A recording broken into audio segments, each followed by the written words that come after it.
Ya, pemirsa kita melanjutkan perbincangan kita bersama Dr. Sony. Dr. Sony masih bersama kami?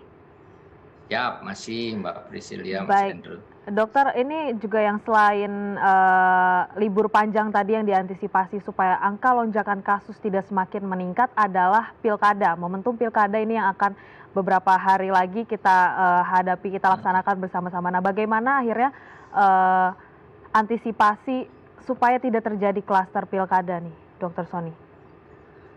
Ya, Desember ini akan penuh agenda ya. Pertama pilkada tanggal 9 Desember, sekitar 1 minggu kemudian ada pilkades pemilihan kepala desa.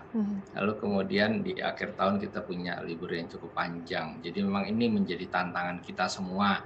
Dan masyarakat juga perlu tahu bahwa dengan risiko-risiko yang ada kemungkinan potensi kenaikan kasus.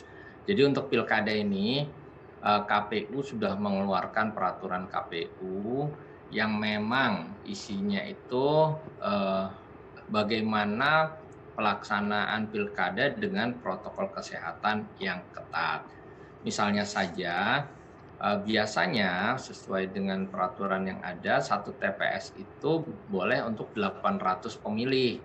Tetapi untuk menghindari kerumunan yang besar, diputuskan oleh KPU diputuskan satu TPS hanya boleh untuk 500 pemilih, sehingga jumlah TPS-nya akan lebih banyak. Kita akan melibatkan kalau tidak salah 298.000 TPS di seluruh Indonesia dengan jumlah pemilih sekitar 105 juta pemilih yang terdaftar. Jadi memang ini pesta demokrasi yang besar ya. 270 daerah, terdiri dari 9 provinsi dan 261 kabupaten kota.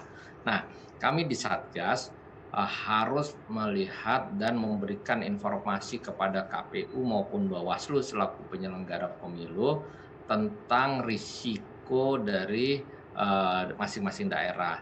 Kami mencatat kalau minggu lalu hanya ada 13 kabupaten kota yang melaksanakan pilkada dan berada dalam zona merah.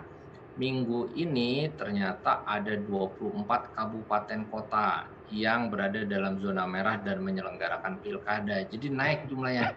Minggu lalu 13, sekarang 24.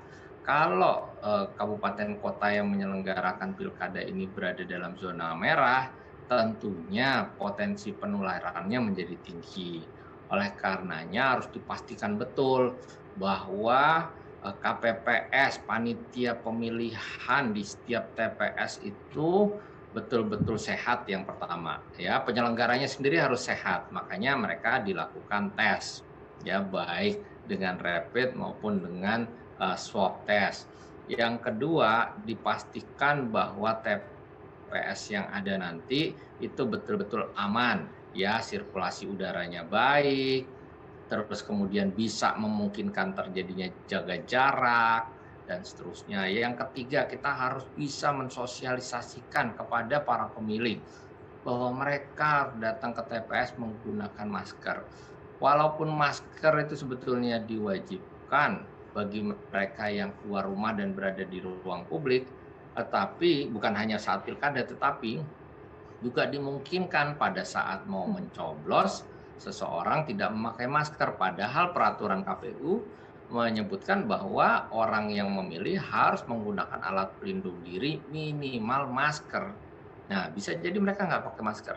Dan secara politik mereka tidak boleh dicabut hak politiknya untuk memilih. Jadi memilih dan protokol kesehatan dua hal yang berbeda. Memilih adalah hak politik, protokol kesehatan adalah kewajiban individu. Tetapi kewajiban yang tidak dijalankan ini tidak otomatis menghilangkan hak politiknya. Oleh karenanya kami minta agar di TPS disiapkan masker cadangan.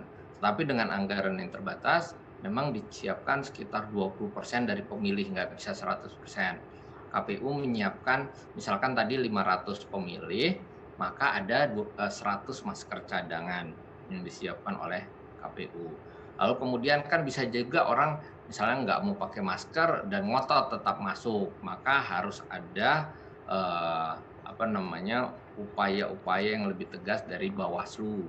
Lalu kemudian di dalam TPS itu kan ada 7 orang petugas, plus kadang-kadang ada saksi-saksi paslon. Kalau saksi paslonnya ini banyak, lalu kemudian mereka berkerumun kan berisiko juga. Lalu ada lembaga pemantau, para saksi ini harus dites loh, dan ini menjadi tanggung jawabnya partai politik. Kalau petugas TPS itu menjadi tanggung jawabnya KPU ya, pengawas pemilu menjadi tanggung jawabnya Bawaslu, tetapi para saksi ini kan juga harus dipastikan mereka sehat. Nah, itu menjadi tanggung jawab teman-teman partai politik untuk memberikan tes bagi mereka yang menjadi saksi atau pasangan calon dan seterusnya. Jadi kita juga mencoba mensosialisasikan secara masif apa yang harus dilakukan oleh pemilih ketika mereka memilih. Selesai memilih ini juga menjadi PR ya, Mas Andrew dan Mbak Priscildia. Selesai memilih, mereka bisa saja nongkrong, berkerumun. Nah, di situ Bawaslu akan bilang dan KPU itu bukan ranahnya penyelenggaraan pemilu ya, itu bukan ranahnya kami. Oleh karenanya kami minta agar KPU dan Bawaslu berkoordinasi juga secara intensif dengan Polri serta Satpol PP. Begitu dia keluar dari TPS itu bukan ranahnya KPU dan Bawaslu lagi, itu ranahnya Satgas daerah. Nah, makanya Polri dan Satpol PP harus menegakkan aturan. Kan kadang-kadang bisa saja mereka habis memilih nggak mau pulang, Baik, nongkrong di situ ya, berkerumun dan seterusnya. baik, baik. Terima kasih Pak Sony untuk informasinya telah berbagi bersama kami di Halo Indonesia. Tetap jaga kesehatan Anda Pak Sony dan selamat kembali beraktivitas. Terima kasih. Terima Ya kasih pemirsa, kembali. usai jeda kita akan menghadirkan informasi menarik dan inspiratif lainnya. Tetap bersama kami di Halo Indonesia.